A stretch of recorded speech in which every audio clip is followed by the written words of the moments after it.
Bon matin, bon lundi, bon début de semaine, 8 décembre, mes chers amis.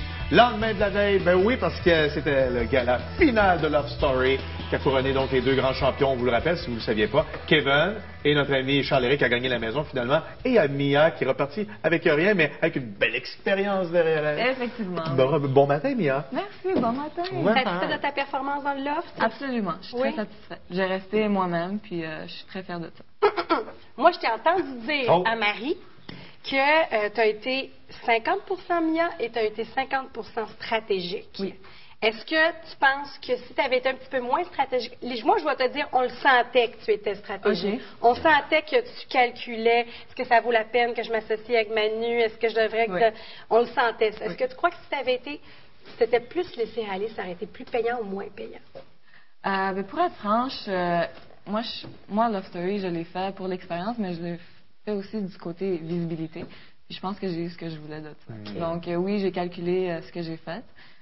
Puis non, je pense pas que j'aurais dû me laisser plus aller. Je pense que j'ai bien fait. Mais là, parlons de parler. Là. Si tu t'étais laissé aller, oui.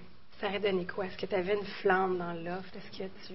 Ben si je m'avais laissé aller, ça n'aurait pas été avec Manu.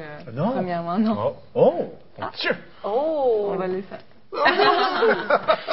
Justement, tu me disais qu'après ta sortie du loft, tu as passé ta soirée avec tes amis à l'hôtel. Oui. Et j'imagine qu'ils t'ont tout raconté.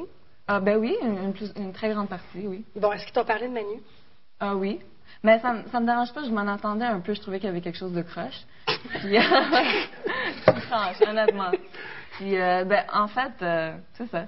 Quand il était au balotage, j'étais contente qu'il soit au balotage dans un sens. Puis, ça a bien tombé qu'il soit. Mais là, t'as pleuré quand même. Ouais, mais j'étais émotive parce qu'il y avait Arcadio puis Manu, le gars que je venais d'embrasser, qui se trouvaient là en même temps. Il y avait plein d'émotions, plein de choses qui s'étaient passées. C'était plus une accumulation de choses. Moi, je le sais que tu l'as même dit dans le confessionnal, tu as volontairement laissé ta place à Cynthia quand tu as vu qu'elle avait des sentiments pour Arcadio. Oui. Tu t'es empêché de développer ça par solidarité féminine? Pas nécessairement. Moi, j'étais avec quelqu'un avant de rentrer dans l'offre, puis j'avais pas l'intention de commencer quelque chose au tout début de l'aventure. Puis là, quand j'ai dit que j'allais pas prendre le pas, puis j'ai vu qu'elle était impliquée là-dedans, je me suis dit, je vais leur laisser la place. Puis ça m'a fait plaisir. Tu es une bonne chum de fille parce que tu t'es tenue. Tu as vraiment t'as dit, Gab, non, j'embarque pas là-dedans, et tu as vraiment tenu jusqu'à la fin. Cynthia a eu peur par moment, mais vraiment, tu as été. Ouais, mais tu as été très solide. Mais sur ça, il n'y a pas de problème. Mes valeurs, j'y tiens. Quand je dis quelque chose, ça change pas. Mais tu as déjà dit à Cynthia que si la porte avait été ouverte, tu aurais activé un dossier avec Arcadio. Mais la porte a été ouverte au début, mais on n'a juste pas choisi de... Oh, ben il était du poche, hein, on se le dit dessus. Il pense qu'il essaie de te draguer, Arcadio. Style comme genre, style, genre. Je pense que... moi, ça avait compris. Moi, j'ai trouvé ça mignon. Non, mais les filles trouvent ça cute des fois aussi. Ouais, quelqu'un qui est gauche un peu. T'as dit quelque chose tantôt? T'as dit que tu voulais de la visibilité. Tu veux-tu faire quelque chose dans le milieu après? C'est quoi tu veux dire par visibilité? Ben, moi, je faisais déjà plein de choses dans le milieu. J'étais mannequin. J'ai mon groupe que j'avais commencé. Je faisais des entrevues en anglais. Je faisais plein d'affaires. J'ai fait des concours Miss Canada. Donc, j'ai fait plusieurs affaires. Puis, c'est ça, je voulais juste comme de la visibilité. Ben écoute, ça fonctionne parce que ce matin, on a justement un extrait de ce que tu fais parce que je pense que tu es chanteuse. Oui. Alors, on va entendre ce que tu fais.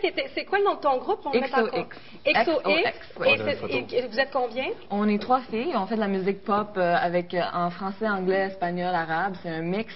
C'est vraiment un mix de Shakira, Spice Girls. C'est vraiment du pop. Puis on danse. C'est vraiment fun. Ben, on l'écoute. Écoute un extrait.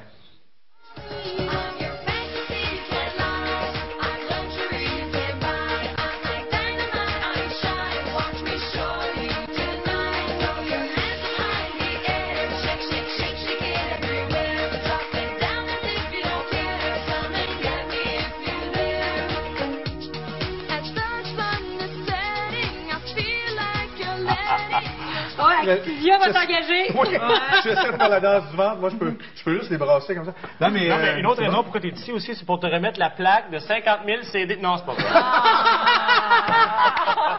Pour les gens qui ont piqué la curiosité, où on peut entendre ta musique? xoxfanclub.com. Parfait. Bien, Hélène, merci beaucoup de ta présence. Merci. Bonne vie après l'offre. Merci. Et à suivre, mes chers amis. Oui, on commence à parler du Canadien, encore une fois. On a perdu, hein? On a perdu malheureusement.